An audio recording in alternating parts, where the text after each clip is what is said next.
Um, okay, good afternoon, everyone. So, once again, Professor Lee happens to be busy, so I came in for him today too. And based on my discussion with him, he told me that you guys are, I think this is where you currently stop, right? Process. Yeah. I believe Professor Lee must have already talked about most of the theoretical aspects, like all the theory and the background knowledge about process. And he told me that I think you guys are actually really on track with respect to the course, so we don't really need to be in a hurry. So I will spend a lot of time and try to be as slow as possible in order to explain how to analyze process so that everyone can at least understand. I think for problems like this, it's like sometimes when you see someone solving them, you think, oh, I think I get it. It's very easy. Yeah, every time you just look at someone do it, you're like, oh, it's very easy, I can do it. But if you don't take time to do it yourself, and then someone give you a classwork or an exam, that's the time you realize, oh, I actually don't understand it. It's like, it's very easy, it's just moments and forces, but it can also be very, very tricky if you don't spend a lot of time doing it.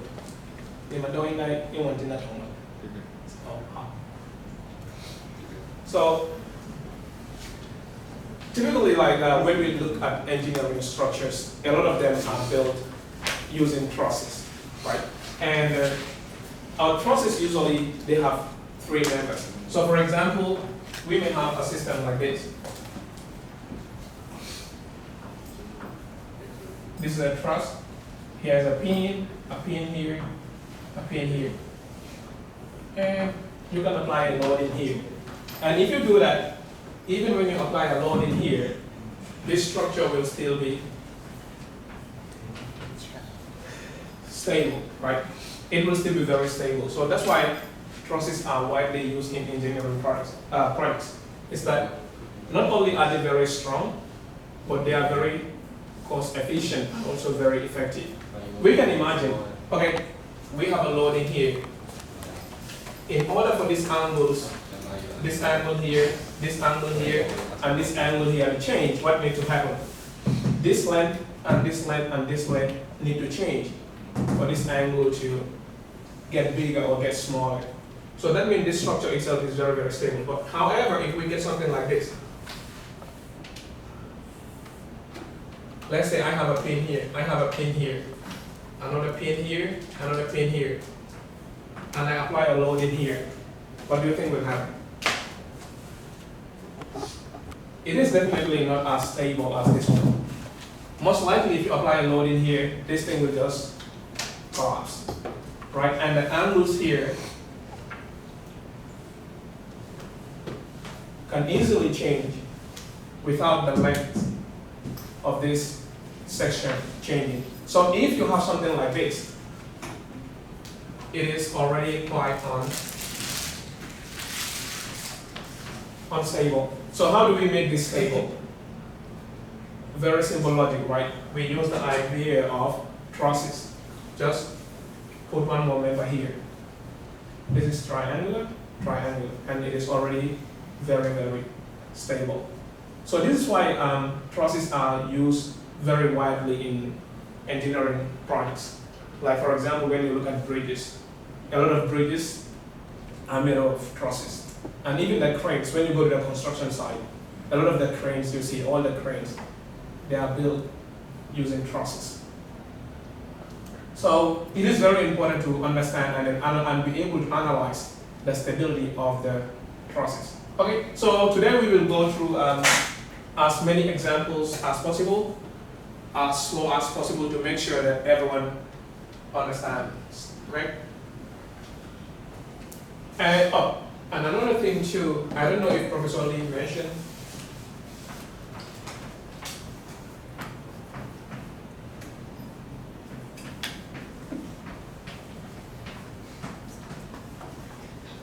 do you know what this means? The zero force members. I guess Professor Lee must have mentioned that already, right? So when we are working with trusses, sometimes by looking at the figure or the diagram, we can tell like some members of the truss don't have any force. They are called the zero force members. An example would be this. CE is a zero force member. Why? So this is based on assumption that when you have three members that meet at a point, so we have three, 1, 2, 3, we have three members meeting at a point, but two of the members, that is BC and CD, are aligned. That means they are aligned. Then this member here is a zero force member. That means it doesn't have any force in it. Because if at this point, this pin here needs to be in a state of equilibrium, here also need to be in a state of equilibrium, right? If this one has a force here, there's no counter force, right? So this cannot be in equilibrium. So by looking at this and this are aligned, and then this third member, you can say, is just a zero force member without even solving a problem. Like without even solving, you can say, unless if there was a force here. If there was a force here, then this would be zero. But if there is no force acting at this point, then you can tell that this is a zero force member. And then you might wonder, why do we need to put this here if it is a zero force member? Why? Can anyone guess why we might need this if it is a... To make it more stable?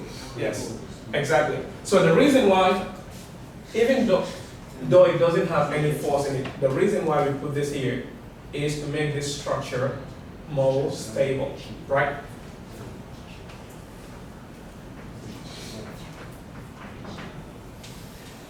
Do you know what this word means? Buckling. Okay, so for example, if we are working with things like beams, right? If they are very round, what happens? They are subjected to buckling. They can buckle, and they will be quite unstable. So that's why you need this type of support system to make sure that your structure is actually stable. Okay, so they provide support to our overall structure. Just because they are zero force members doesn't mean that they are useless. They actually still play a very, very important role in ensuring the stability of the overall system.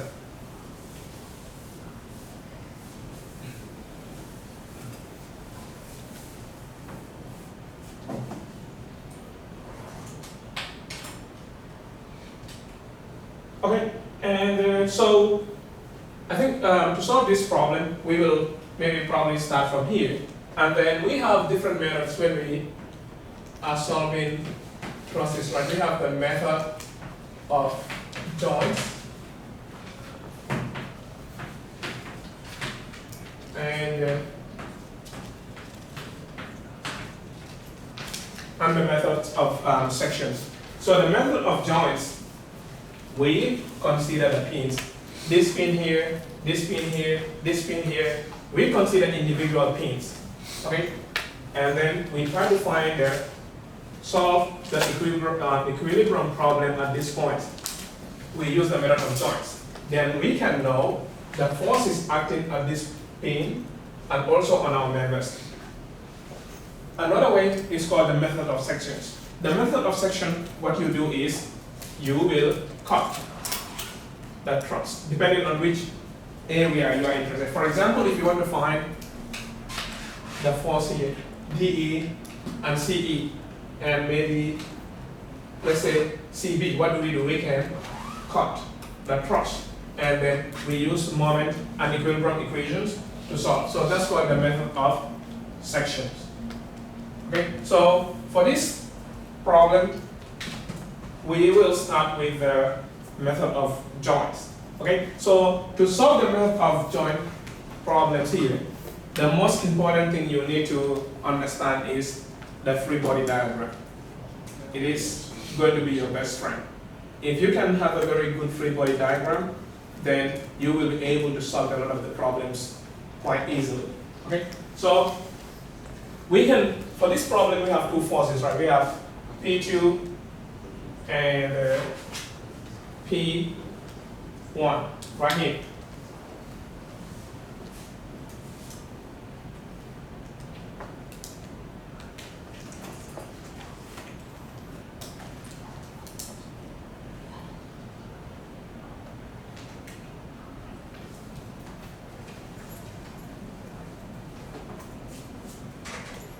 Okay, so to start with, let's say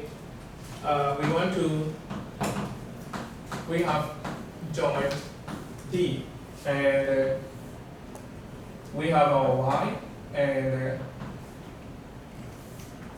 our X. Okay, and here,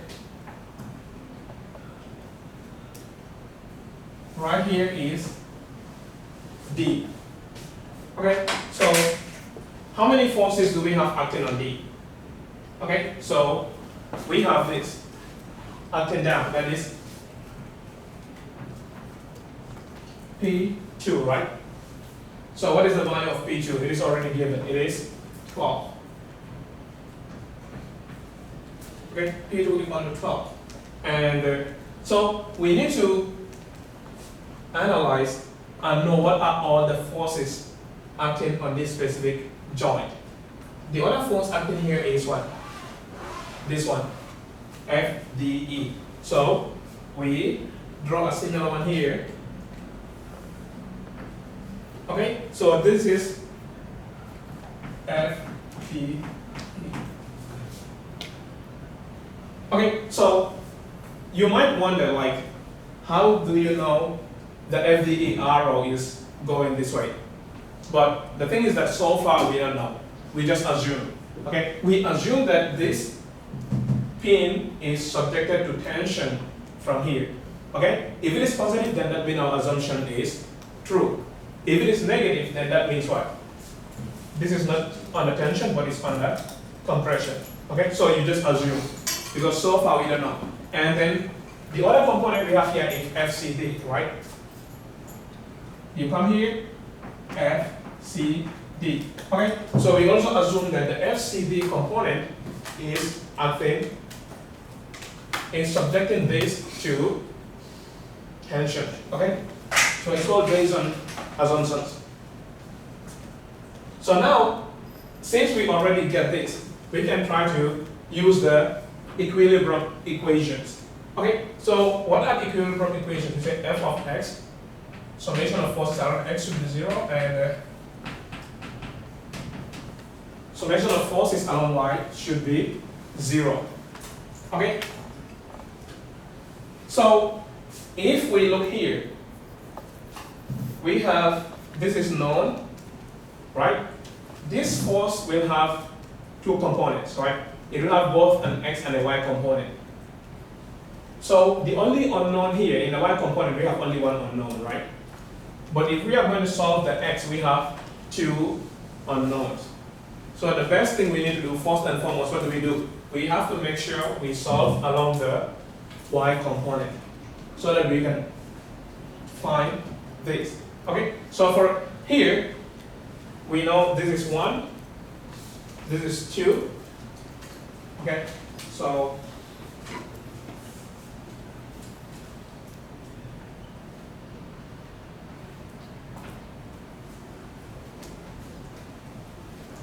so we have summation of forces along y equal to 0. Okay, this is our positive. Okay, our y this way is positive, so we say 2 over root 5 FDE, and this one is negative minus 12 should be equal to 0. Okay, and FDE should be equal to that. Okay, so look in here. Are you all okay? Like, do you all understand how this one comes about? The 1, 2, and 5? Because I think earlier when we were doing vectors, what do we say? The length of a vector is what? proportional to the magnitude. Right, the length and the magnitude are proportional. So this is 1, this is 2. So what is this? This will be root of 5, right? So if we get that that's the root of 5, then this force along the y component will be what? 2 over root of 5 multiplied by FDE minus 12, because the 12 is in the negative y direction. So we can get our FDE. So we can get this here, okay? The force on the pin from here.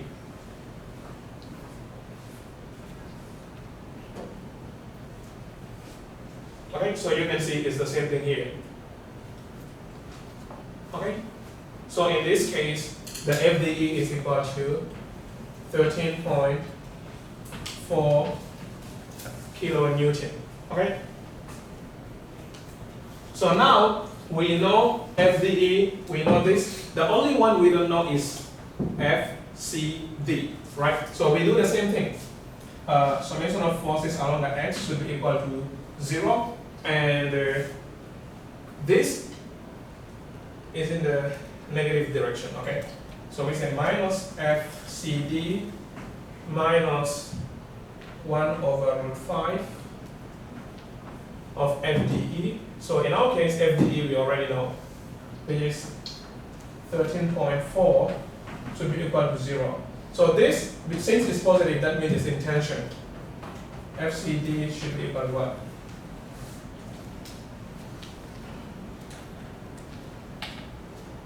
Okay, so you see, FCD, the 6 root 5 is the 13.4, and then 1 over 5. So in this case, the FCD is 6.00 kilonewton, and it is in compression. Okay, and as I said, okay, so here we already know here, and we know here. So we know that for here, the pin is subjected to tension, okay, which is 13.4. And here, the pin is subjected to compression, which is 6.000 kilonewton.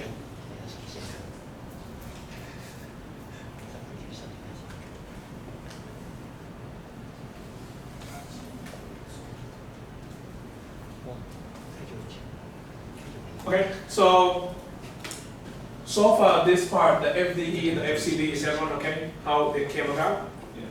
Quite clear, right? Halo.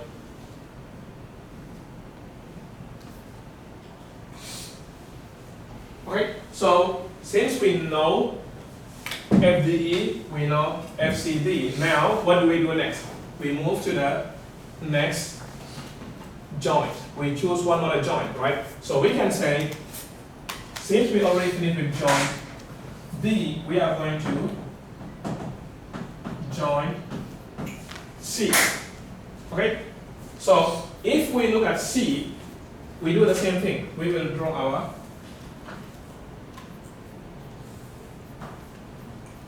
y-axis, x-axis.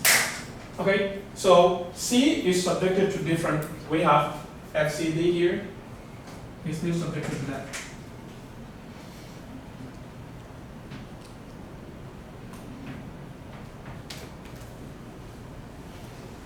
Okay, so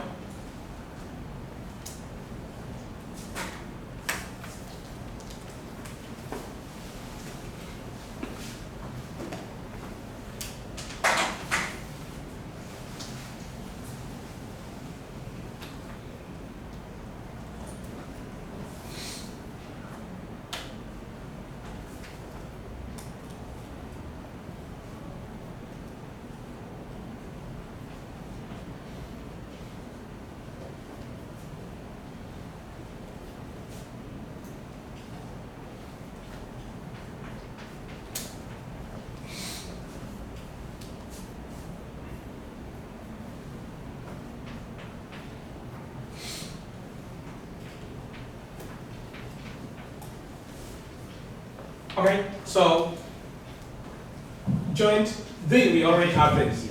Now we come to joint C. If we come to C, we know that this was pushing this, compressing it. Okay, it was under compression of 6. So the same force will also be applied to this pin right here, right? This pin will also be subjected to a compression of 6 kilonewton. So that's why we already know here, okay? It is exerting 6 kilonewton here, compressing it, so it's the same thing. Here is also 6 kilonewton, okay? So what this means is that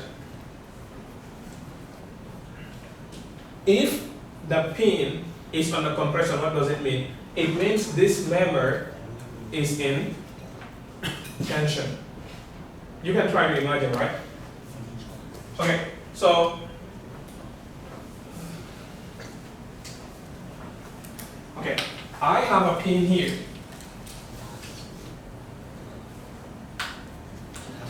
And another pin here. And this is what they are holding in place. Okay, this is what they are holding in place. But this is in tension. What if it is in tension? What does it mean? It is trying to push out, right? So if it is trying to push this and this out, but these two cannot move. So what happens here? This will be under compression because it is trying to stop this from pushing. So this is in tension, this is in compression. But if, let's assume that this is in compression, that means it is trying to short it, it's trying to get shorter. What happens here? This pin and this pin will be in tension. Why? Because they are getting pulled. Okay? They are getting pulled by the member. So this and this, so it's the same thing that is happening here. If we say this is in compression, that means this member is in tension. Compression, compression. You cannot have compression here and then you have tension here. That would be so weird. It's like the bar cannot be extended here and then reducing the size here. That doesn't make sense. So it's like if you keep those little ideas and logics in mind, then it makes it very easy for you to solve the problem. Or if you make a mistake, then you can tell, oh, there's probably a mistake here. Okay, so that's the same thing. The FCD direction, we already know this is compression, so this also need to be in compression. We already know the direction. Okay, so easily here, before we even solve, we can know this is 0. But if you still want to solve, you say summation of forces along y is 0. This is the only force in the y component. So it is automatically 0. Okay? And therefore our FCP is equal to 6 kilonewton in, okay, it's getting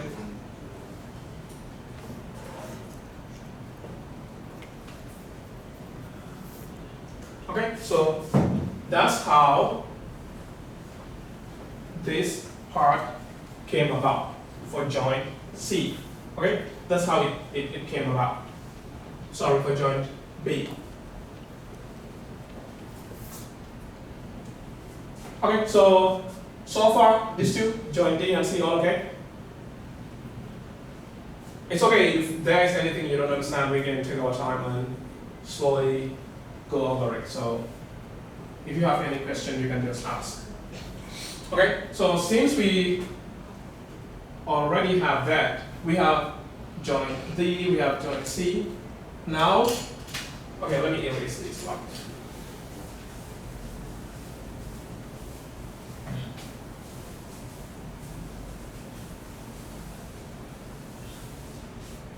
We already have D and C. The next part, let's do joint E. Okay.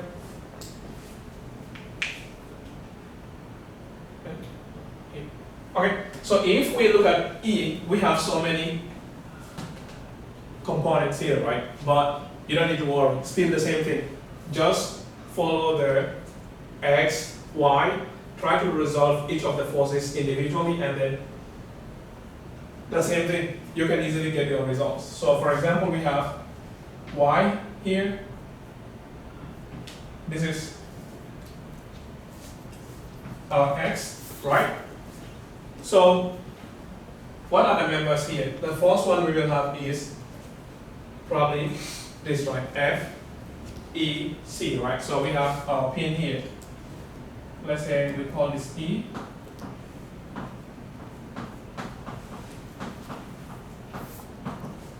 Okay, so do you remember what's the value of this? What is the value for the F, E, C, sorry? Does anyone remember? 0, right? Because we say from here it was 0. So this way also is 0. They are always subjected to the same. Okay? So if that's 0, then this is also 0. Very good. We like that. It makes the solution, it makes it easier for us to solve this problem. Okay? So we have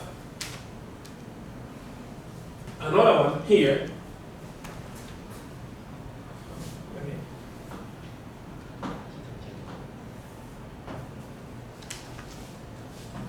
F, D, E.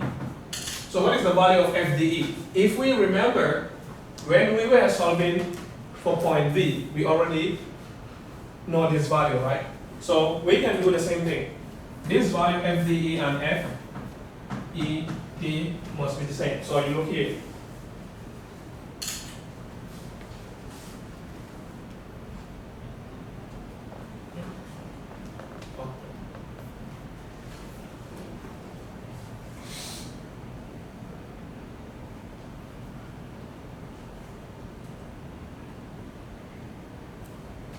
Okay, so here also will be the same thing, 13.4 kilonewton, because it is in tension. You remember when we solve this part, we say FDE, we already get it, right? FDE, we already get 13.4, and we say it is in tension. So in this direction also is the same thing, 13.4, and it will also be still be the same thing in tension. So good. We have this and we have this. Let's see. Now we need to find this FEV here.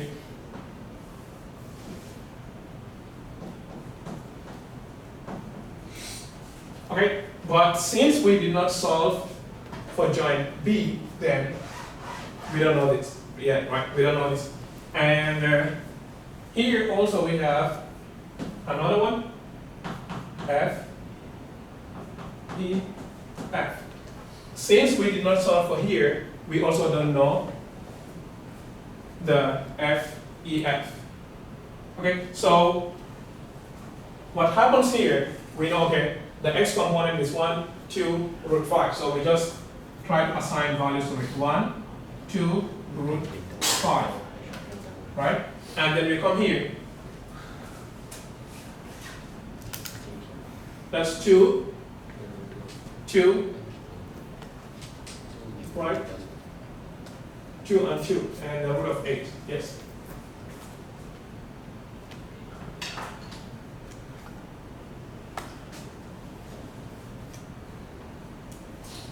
Okay, right? So we already get the x components, and so what we need to do next is summation of forces along x equal to 0, summation of forces along y equal to 0. Okay? We have many forces acting along the y component, but this is known, this is known. Only the y component of this force is not known. So we may want to start by solving the y component so that we can know this one. Okay, so we say summation of forces along y. This is positive.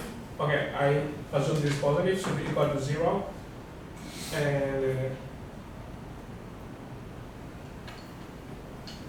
we have the y component for this will be 2 over root 5 into 13.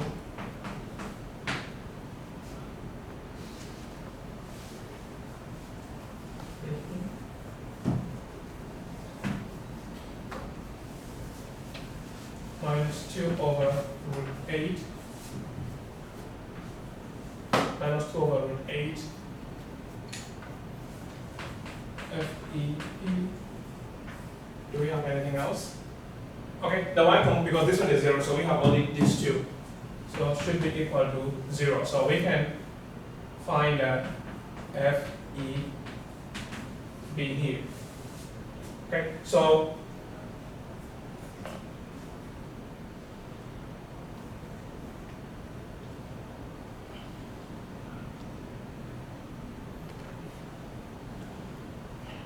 FEB 1 over root 2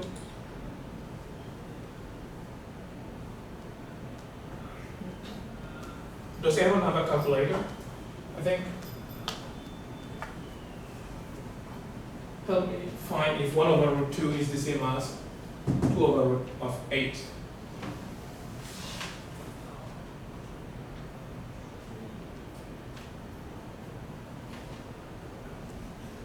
Is it the same?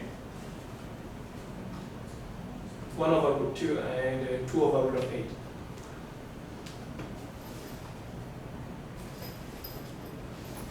Yeah. Yeah. So the reason why they use 1 over root of 2 is because when I was solving for this, I substituted the 2 and the 2. Like the magnitude is proportional to the length, right? What did they do? Okay, they want to make the problem easier for themselves. So let me divide this by 2 and divide this by 2 because it's the same thing.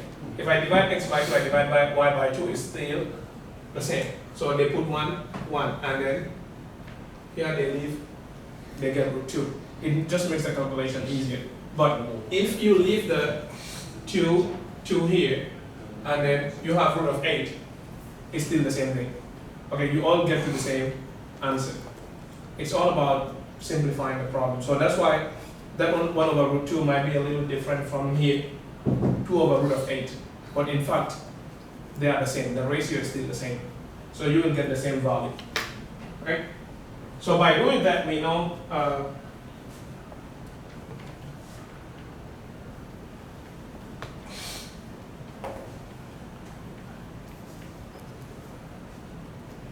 okay, FEB is the 17 kilonewton. So if we move this here, it becomes positive, but this is still negative. But initially we moved the arrow this way, so that means we were assuming that this was putting the pin under tension. But now the answer is negative. It means it is in compression. Okay? So it is in compression. So we know the FEB value. Okay, so since we know the FEB value, now we can find this. The force on the pin along the EF member. Okay, so we say summation of forces along X should be equal to 0. We have okay, this way should be positive. So 1 over root of 5 multiplied by 13.4, right? And this one is going that way. So minus, this is 2 over root of 8. Now we already know the FEB, which is 17 minus should be equal to 0. Okay, so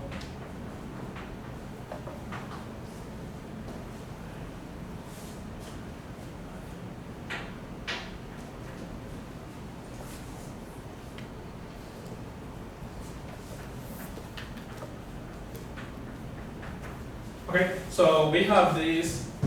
By solving this and solving this, you move it to the other side, you get a positive 18. So it is still under tension. So this is pretty much the same thing here, right? Solving for the FEF component. So here, this is the 6 root 2 is our 13.4, right? So 1 over root of 5, 13.4.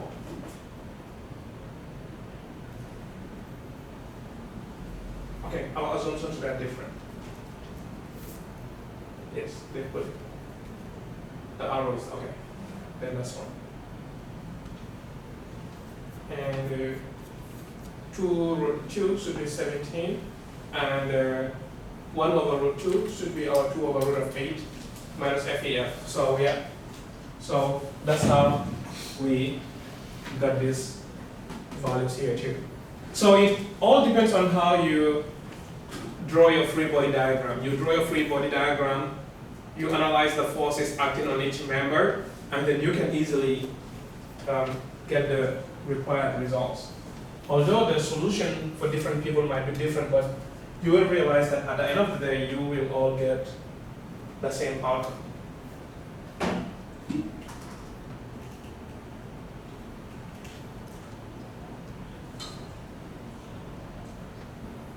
Okay, so the same thing is applied here, and adjoint B and adjoint F to try and find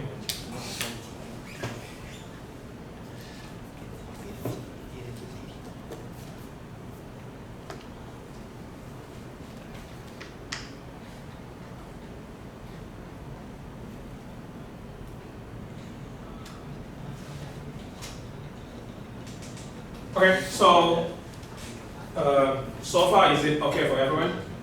You guys, are you guys following along? I hope. Okay, so whenever we have problems like this, as I said, the most important thing is to always have your free body diagram. Once you have a free body diagram, and then you are able to know the direction of the forces, then you can quite easily solve this type of problems.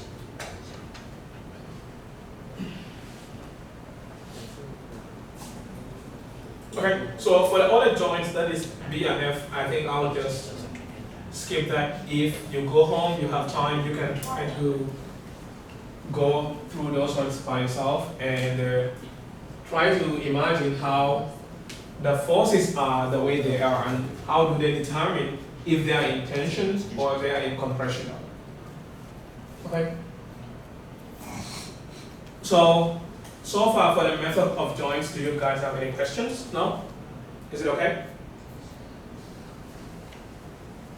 Okay, so if no problem, then we can try something a bit more different. That is the method of sections.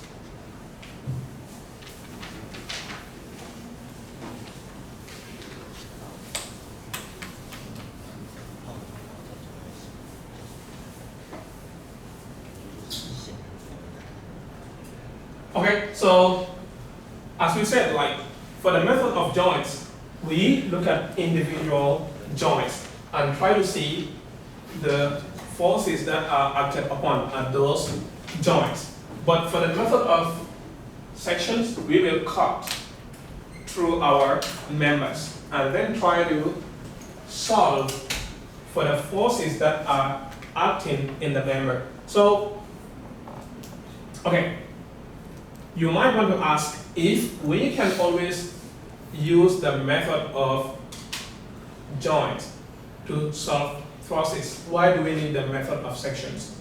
Can you imagine why we may need the method of sections? So if we are working with trusses, let's say for example, we have, let's say, 30 joints in your truss.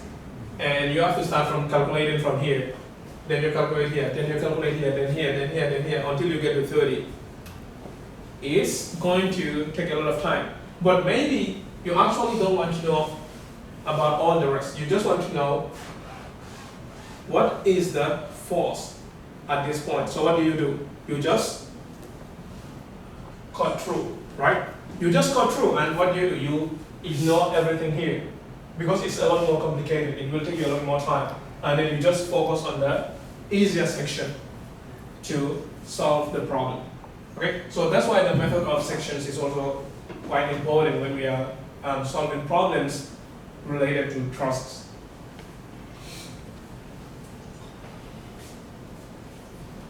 Okay, so for the method of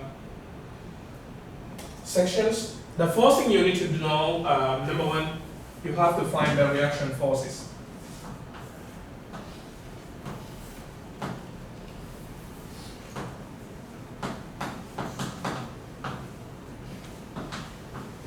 You have the reaction forces, then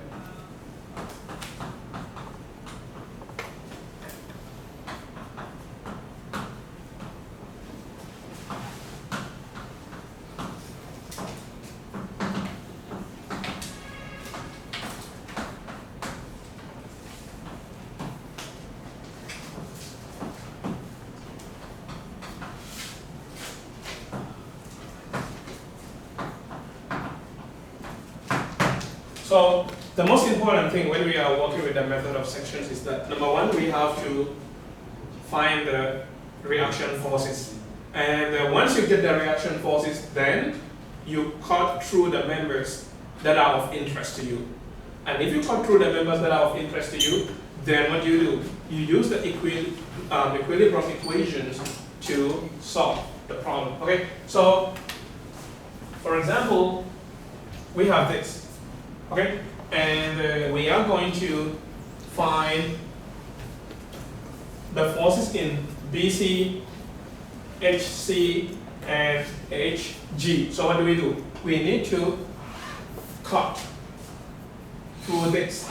And we will only, to solve for this, we can consider here, or we can consider here.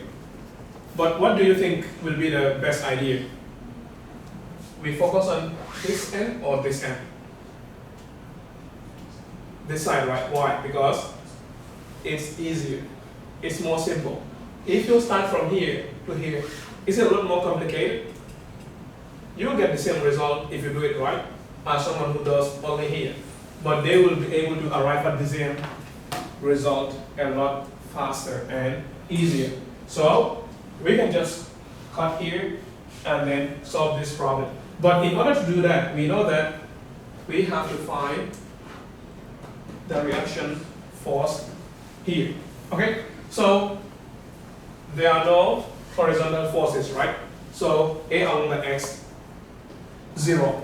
We should quite easily know that. So to find AY, we can say summation of moment at point E should be equal to 0. And here we can decide. Okay, if the moment is going this way, okay, we say it's positive. And that means the other way, it will be negative. Okay, so we first start with the AY. AY is this way, so it's negative. So it's negative AY times what? 20, right? That's the length. And now these ones are all moving counterclockwise, right? So we have plus 2 times 20 plus 4 times 15 plus 4 times 10 plus 5 times 5. Okay, should be equal to 0, right? Up to this point. So that's what we have on top there, right? And by solving for that, then we know that AY now is equal to 8.25 kilonewton. Okay, so first and foremost, to solve this problem, we already decided we wanted to focus on that end of the truss. So you need to find the reaction force, which is the AY. If you don't, then your result will not be right. Okay? So that's why we first and foremost try to find the AY. Okay? So now we have that. What do?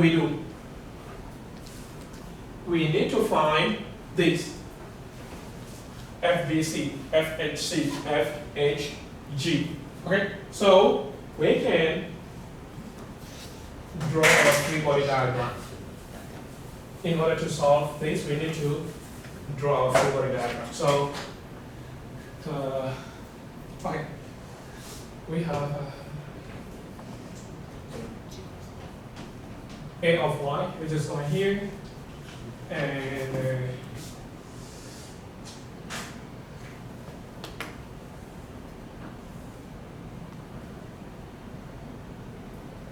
this is A, B,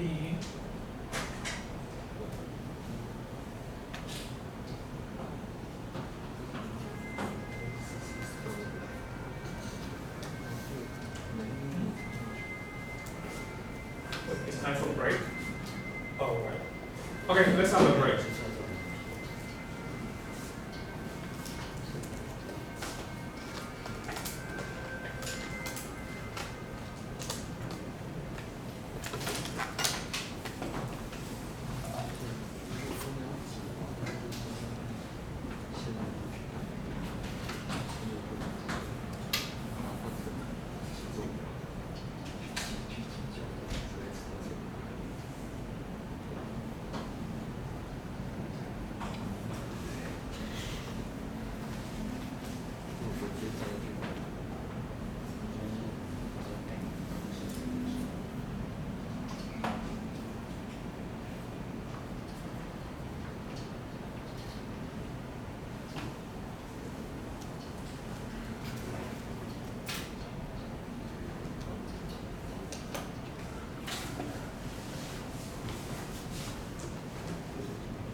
这个点为支点，这个这个这样子。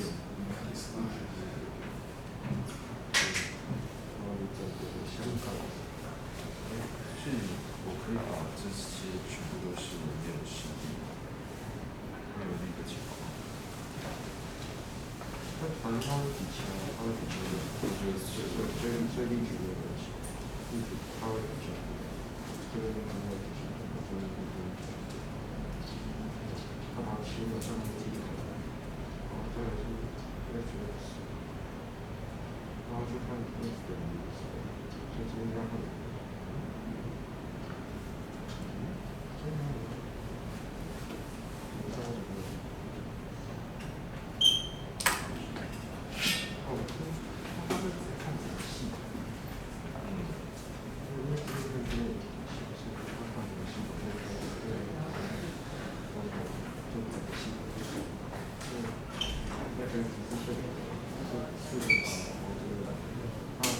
往左边的就走这个路。就是这个因为这个是断掉，所以他没有下过这3种会没办法。就是说自己的力的话会变成这样子的，它的力会是这样。对，所以就会影响。因为这里是20，然后机械增加对，是就会这样。对。好，因为他想要求那个断掉，就是乱切乱切，断掉这个就消，这个消出来就会多这3个，那个整气，不知道。对。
Okay, welcome back, and 15 more minutes ago, you want to say Thailand?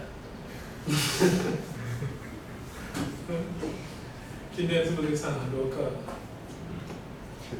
没有吗？还是晚上没有睡觉 ？No。Okay, so let's continue from where we start. And okay, so I already draw the free body diagram, and so now we don't need to focus on this part anymore. We just need to pay attention to this section. Okay, so that's what I already draw here. And then we are trying to find BC, HC, and HG. So, but before you start solving the problem, you may think and try to find out, okay, which area will make it easier for me to solve this problem. Okay, so because we have so many joints, we have here, we have here, we have here, here. Okay, but we are trying to find HG, HC, and the BC. So the smartest thing that we can do here would most likely be, let's assume we want to find a moment at H. Okay. Okay, we say positive. Why? Because we have HG and HC all passing through this point. They all pass through H. So that means if we find the moment here, they will automatically be 0. So that will make it easier for us. So that's why the first thing we do, we try to find, okay, so this can easily help us to find the BC. Okay, so if we want to find the moment at H here now, and then we say this way is positive. So the first one we have will be, wait, it is 5 meters. Okay, so we have 2 times 5, okay, minus 8.25 times 5. That's this and this, okay? This is 0. This is 0. And the 4 will directly pass through this. So it is also 0. So the only other unknown here is the BC, right? So, and this BC will be going this way. So minus F BC times this height, 3, should be equal to 0. Okay?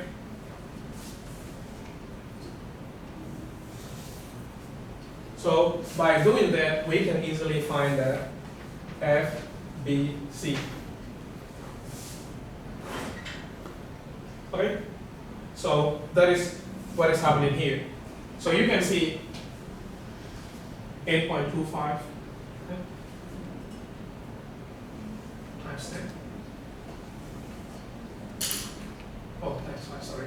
8.25 times 5 negative, multiplied by the 2 and the 5 and the FEC.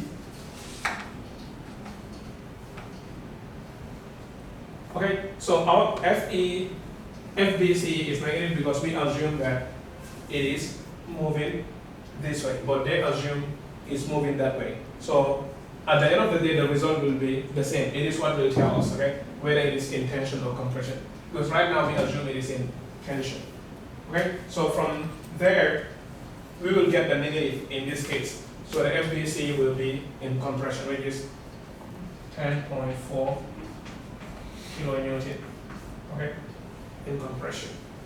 Right, so the direction of the forces doesn't matter as far as you are consistent. Okay, so by doing that, we already know the force in this member, FBC. So we already find BC. Now we need to find HC and HG. Right?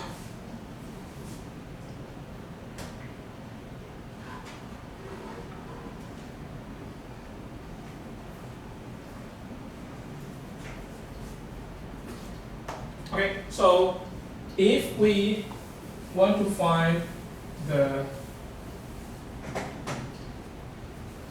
HG, another thing we can do is we can take the moment at C.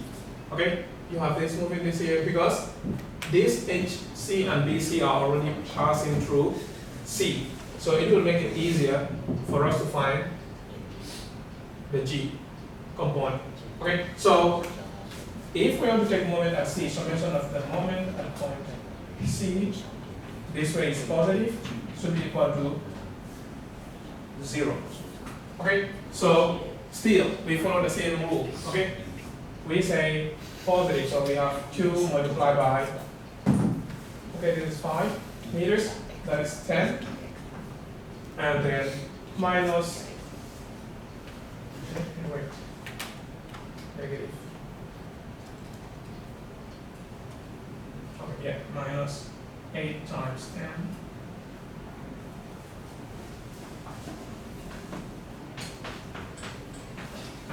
Okay, minus 8.25 times 10. And here we also have this. It's this way, so plus 4 times 5.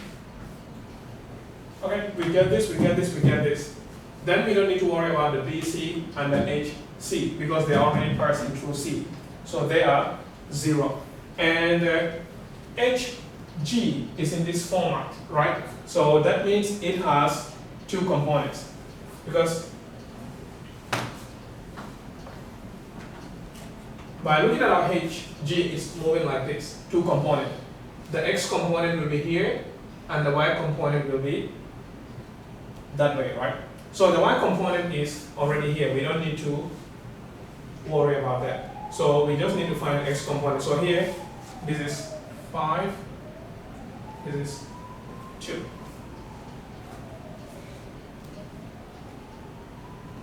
Right? So if this is 5, this is 2, then here is what? Root of 29, right? This here will be the root of 29. 5 squared, 25, 2 squared is 4. So we have root of 29. So to find the HC along this component now, okay, this is this, we have this and this, okay? So if this plus the x here is 5, yes, 5 over root of 29 f of hg, sorry, multiply that by 5, yes.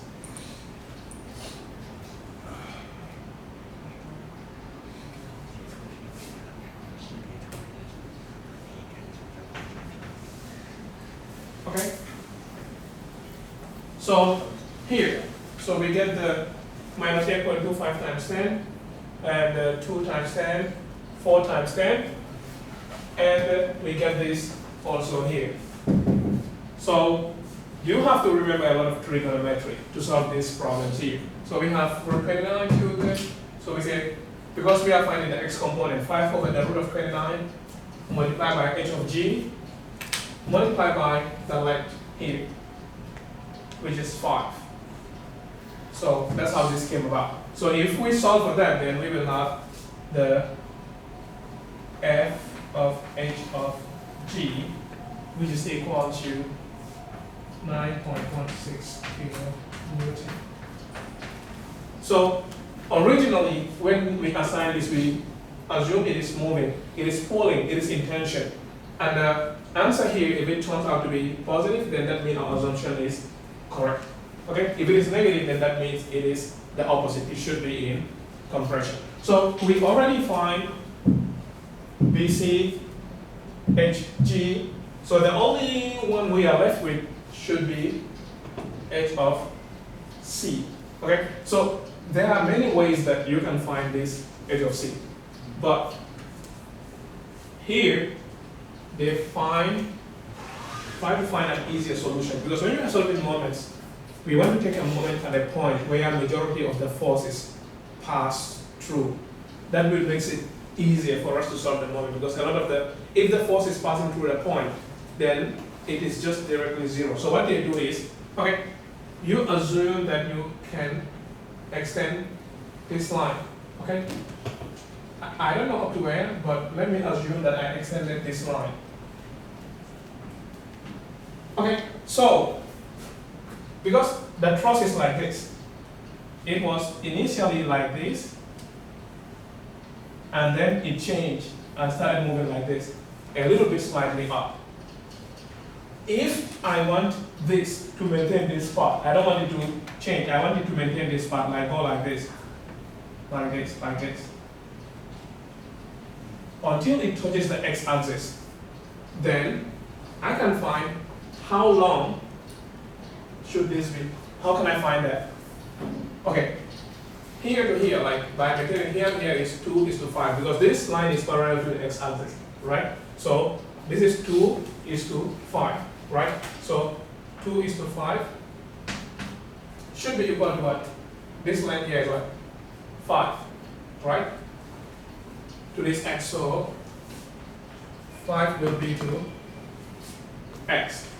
5 times 5 is 25, so in this case x is 12.5. So that means the distance from C to the point where this HG line will touch the x-axis should be 12.5. 5, 10. So that's how you get this 2.5 here.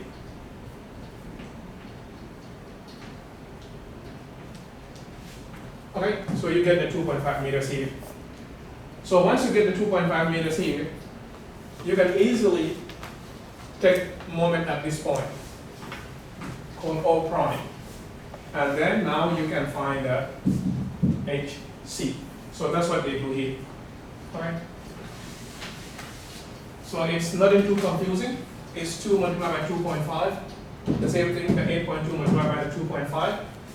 This 4 multiplied by the 4.75, and then the H of C, you find its component form. Okay? So here is 5, and here is 3. So here would be the root of 34, right? 5 squared, 25, plus 9, root of 34. Okay, and then we are going to find the HC, because the x is parallel already. It doesn't matter if you put the H of C along the x, it is along this line. You're going to get any moment. But if you get this one along the y, which is pointing this way, is f of HC 3 over the root of 34, right? 3 over the root of 34 multiplied by this. Okay? 12.5. So that's how they were easily able to solve this one too. Okay? By locating the moment at 0 prime. So it's all about practice, really. If you have to familiarize yourself with these problems, you really need to practice. Otherwise, it's difficult to look at it one time and just grab all the concept. You need a lot of practice to be able to have a very good understanding of the topic.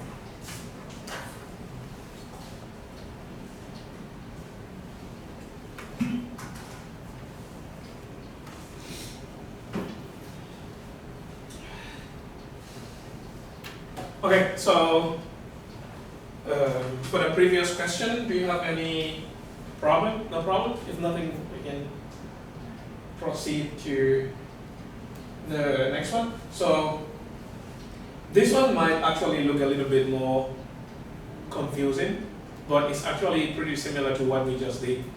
If you understand the earlier concept, you just apply the same thing, and then you can just go through this problem very easily. So here we are interested in DC, HC, and HI, right? DC, HC, HI. So we just cut through here. Just cut through here. You can just extend this line, extend this, get their points of action. Okay. And as you remember, when we are solving these problems, because we cut and then we focus on one section, so maybe this end or the lower section, we first need to find the reaction forces at the bottom. Okay, so here we get the reaction force A of X, A of Y, right? So once we get the reaction forces, we just do the same thing. Okay, you take a moment at point C.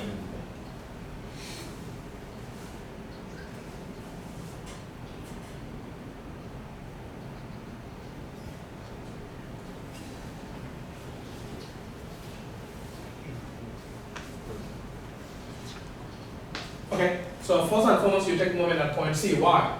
Because by taking moment at point C, DC and HC are passing through this point. So they are all zero. So it's only H of I that is not zero. So you just apply the same concept. So if you understand the earlier part, you just go through it the same way. Then once you get that, you also find the moment at point D. And then now you can just use the equilibrium equation along the y-axis to solve. Okay, so that looks quite scary, right? I think when we talk about 3D problems, it's always quite scary because it can be very, very confusing. But I remember when you were introducing the vectors and scales, you talked about the x, y, z that is in the 3D component. So actually you can apply the same logic here to solve this problem. So it might actually look very, very intimidating, but if you just go through it step by step, it is not as complicated as you might think. Okay, so for a problem like this, I think my best suggestion for you is that you try to look at it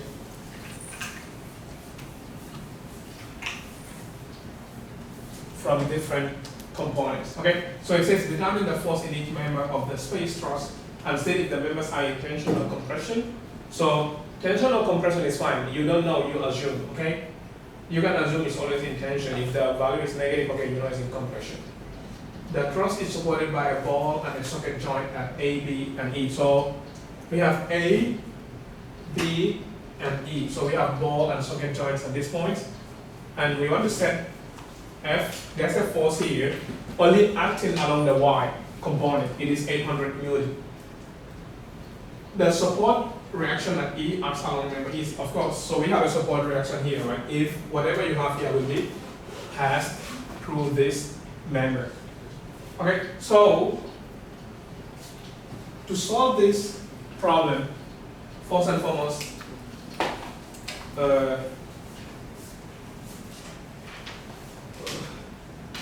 I think first and foremost what we need to do is we need to find the lengths of AB, DB, right? Because we want to find AD, DB, and DC. Okay, so do you guys remember how to find the length of AD here for this problem? Do you remember if like we have AD here and we want to find the length, do you remember how to find the length? So for the 3D problems, I think early on we mentioned, right, if you're working with 3D problems, you can try to look at them from two planes. You first solve the XY plane, and then you attach the Z plane to the XY plane. Okay? So this way is like you are still working with the 2D problem. You have the 2D in the XY, and now the Y corresponding to the the Z corresponding to the X and the Y plane. So if we want to find the length of this, right? So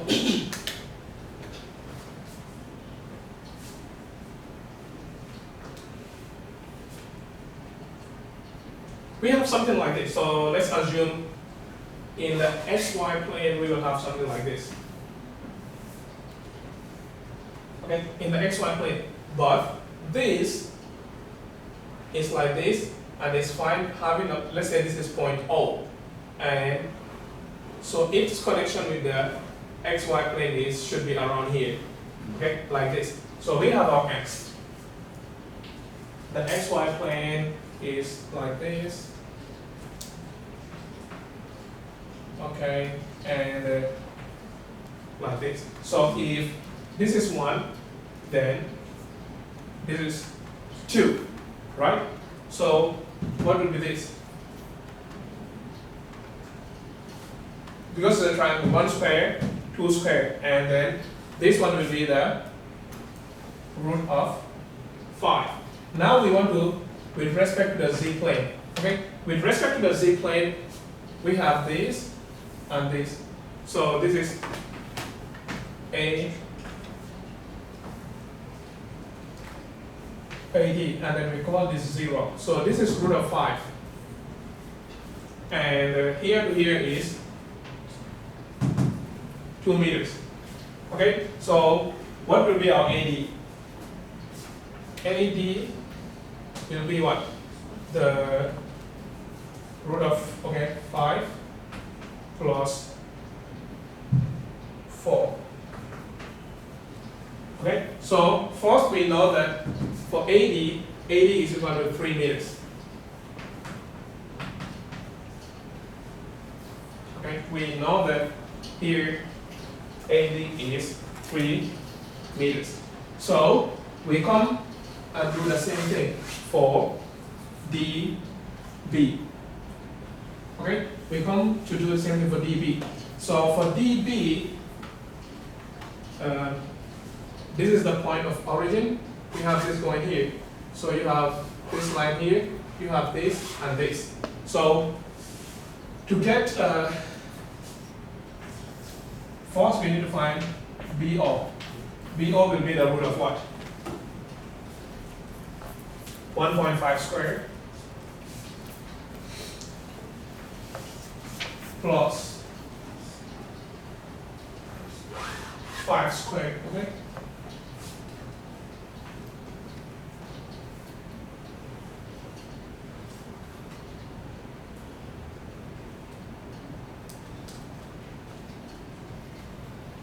So now we get here to here, and then we also get this. So we will just say BD will be equal to what? BD is equal to the square of this plus the 2. And then you do the same thing for the DC. So if you look at it, that's how these values came about. Okay? Because we know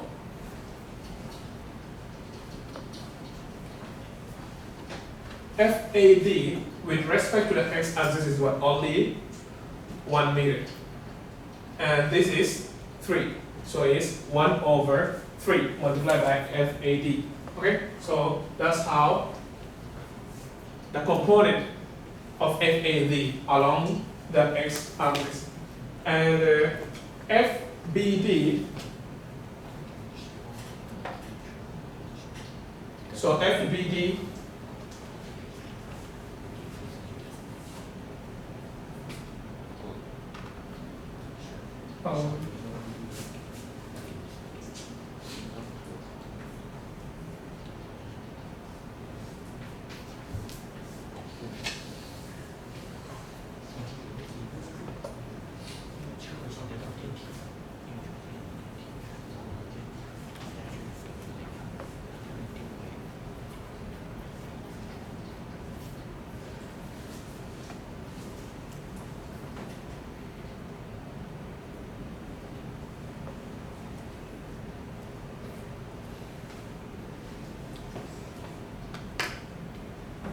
you have a calculator? Can you help me check if this is equal to that 31.25?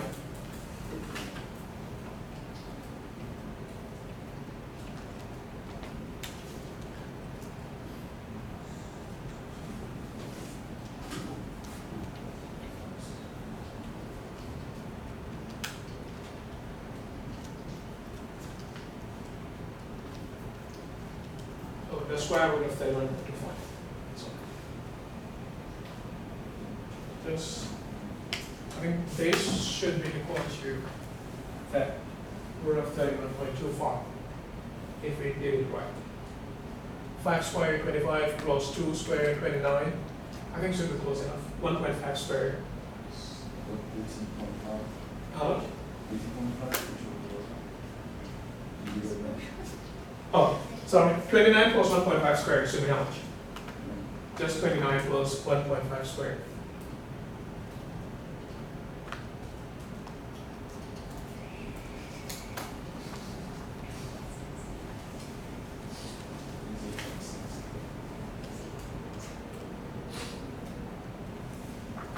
Plus 1.5 squared. Doesn't need a root.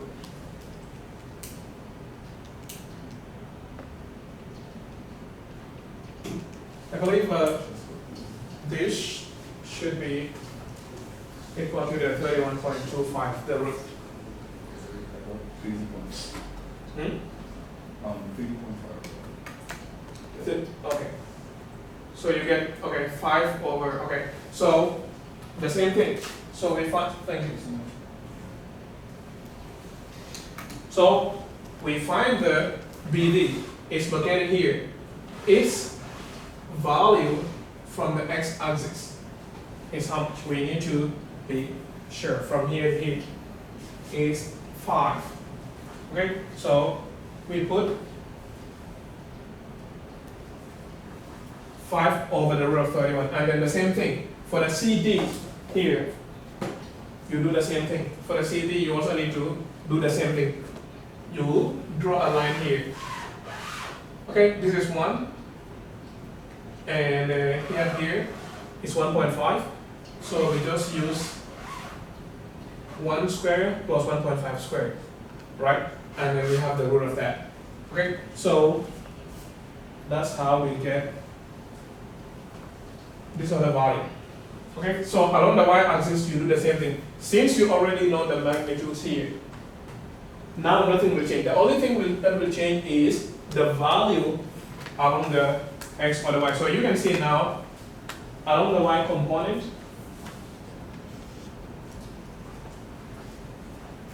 along y, a, d is 2. And then you also find d, c. What is its value, and db, what is the value along the y? That is 8.5. So you just do the same thing. And then also along the z, what is the magnitude? And then you just substitute it into their equations. Okay? And then you will be able to get the same results. So you can see, that's why everything here at the bottom is the same, because it's the magnitude of the bigger force. But the only thing that is changing is the values on top. Why? Because the values are different. The values are different along the x, y, and the z plane.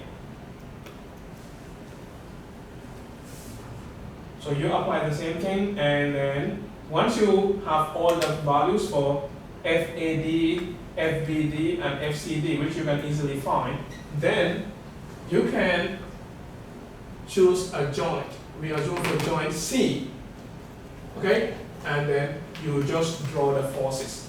If you draw the forces at joint C, then you can find the unknown forces here. And the same thing here. Okay, so all the forces you don't know, you can easily find.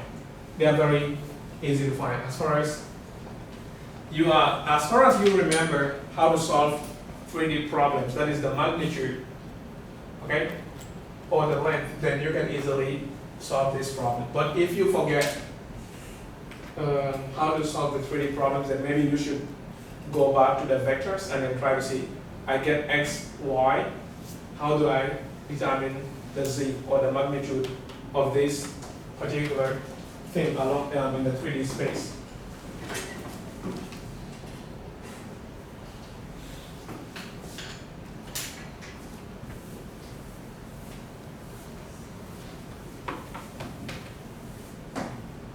Okay, so for the 3D problem, do you guys have any question for 3D? It's like, as I said earlier, if you have time, please go over it 1 time, 2 times, try to solve it. And then once you grasp the concept, although it might look very, very complicated over there, but once you grasp the concept, it's actually quite easy and straightforward.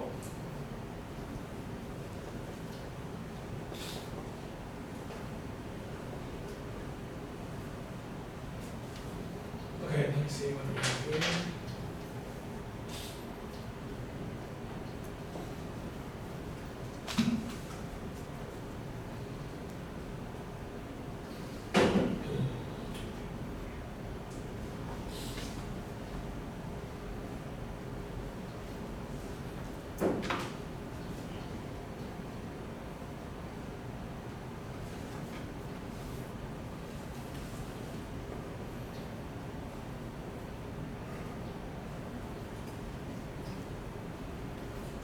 Okay, so we have this for the problem, and then I think we can go through this problem, and then if we finish that, then we can end the class for today. Okay, so here we have a beam, which is a compound beam, and then it says determine the reactions at the support A, C, and E. So we have this support, and this support, and the question is telling us to find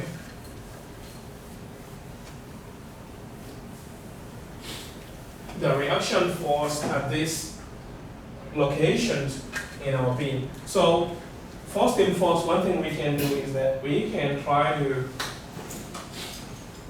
break this beam into different sections. Okay, so it says the compound beam is being dismembered into members A, B, BD, and DE, of which we have the respective FBDs. This is the free body diagrams. Okay, so you can break down the member into so many components or free body diagrams as much as you want. You just do it in such a way that it makes it easier for you to solve your problem. Okay, so we break it down here. We have A, B, B, D, and D, E, and then we want to find the reaction forces here and here. Okay, so we have AY, AX, and then we also have a moment. Why? Because this is a fixed support. Okay, so we can see here we have a fixed support system. So that's why we added the moment to this part. But you can see here the reaction is only in the upward direction. There's even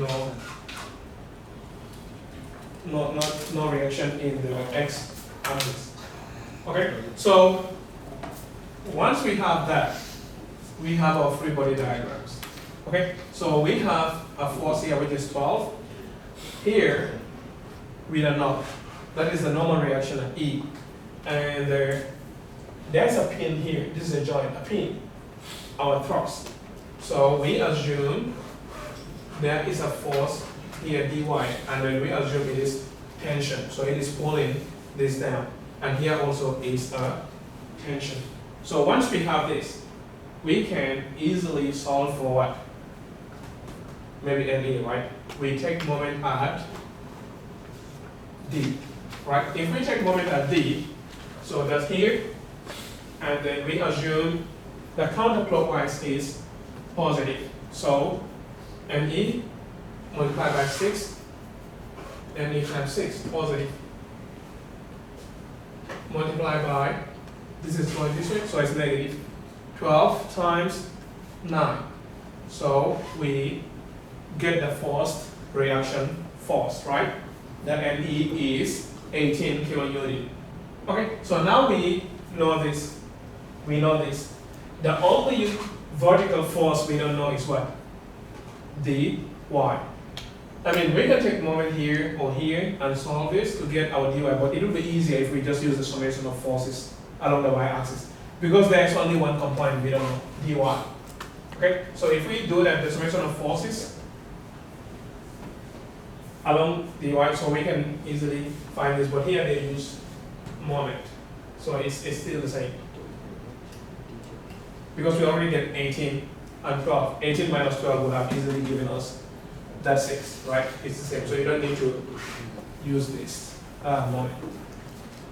Okay, so, and then we know the summation of forces along the x-axis should be 0. If that should be 0, then that means dx is 0, because there is no other force along the x. Okay, it is the only one. So, as we said earlier, if this is our pin and it is getting pulled here, that means it is getting pulled there too.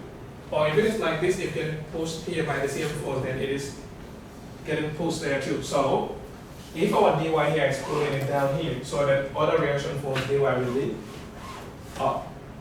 Because you break it into components, so both these ends will have the dy.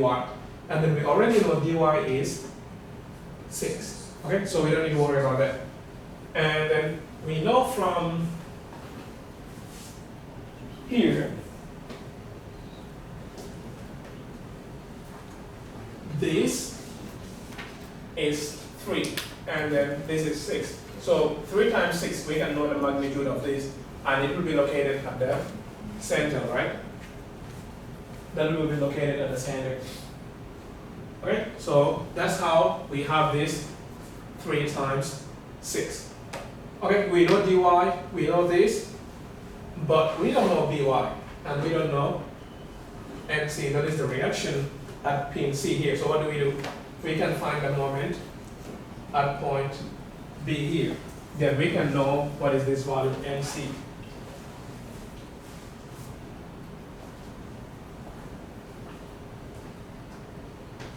Okay, so that's how the nc came about, 4.5. And then by taking the moment at C, by taking the moment at C, which is here, we can also know the by. Okay, so we know the by.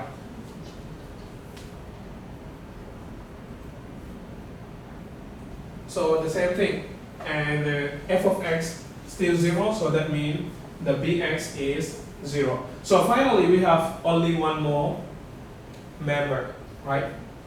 That is AB. Okay, so AB, we say along x, so ax is 0, and then ay minus sum of forces along y. Okay, so we already know if by is 7.5, pushing this way, this is also 7.5, pushing down. So here we have only 2 forces, right? Ay, by, so that means this and this. Okay, we get the summation of the forces along the y-axis, and then we can get the moment right there. So we say summation of the moment at A is 0. So we say that moment MA minus 7.5 times 3. Where does that come from? Okay, right here, right? Because we take the moment at this point. So this multiplied by 3. Then we can know what is the magnitude of the moment at point A, MA.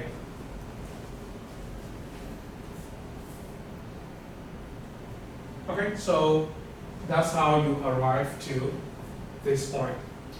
Okay, so as I said, the most important thing when you are dealing with process is you need to be very, very comfortable using the free body diagram. if you are not able to draw the free body diagram efficiently, then it is going to be quite hard for you to solve the problem. It's like you easily make a mistake in the free body diagram, then the whole solution it's going to be wrong. And if you have a problem with trigonometry, then yeah, everything here is about trigonometry. So you have to familiarize yourself with trigonometry. And then if you get those two under control, that is the free body diagrams and trigonometry, then I think you should have no problem with it. And then one more time, if you have time, please practice as much as you can. I think maybe some of you will realize during the midterm exam, it's like, oh, it's not as easy as I thought. It's like you try to solve and you're like, wow, it's actually quite tricky. Okay? But in reality, it's like the questions in the exam are typically not very different from your assignments. So it's all about, I know sometimes it's like kind of hard because you have too many classes and it's hard to pay attention in one class. Did Professor Lee give you guys a make-up exam? Or you have only one midterm exam? We have two midterms. Two midterms, right? Yeah, usually One you is, give. the second one is on the 7th. On the 7th of May? Yeah, Oh, so you're going to do it there? yeah. Oh, so it's next week? Yeah. Okay. But is the second one going to be a new material or just the previous? New material. New material? Okay. Trusses? No? Probably. Yeah, yes, that's It goes from chapter 4.5. to 6.5. 6.5. Oh, so this process will be there, right? I guess. Would be final. Oh, the final. Okay. So, So it's 4.5 to 6.5, right? 4.6. Oh, yeah, so I hope at least the fourth midterm give you guys some idea. So for the second midterm, you can try to Yeah. practice more. And, I used to have the same problem. Like sometimes I look at engineering problems and I think, oh, I get it. And then when you try to solve it, you're like, oh, I don't get it. So it's like everyone have that problem. If you want to be an engineer, like you really need to be someone who is willing to solve problems. It's like you have to practice. The more you practice, the more convenient and comfortable you feel. Okay. So I think if no questions, then we can stop here for today, right? It's the class should end at 5:20, I guess. Right. Yeah. It's already 5:15. Yeah, well. Yeah. So yeah. So you have a nice day. You too. Bye.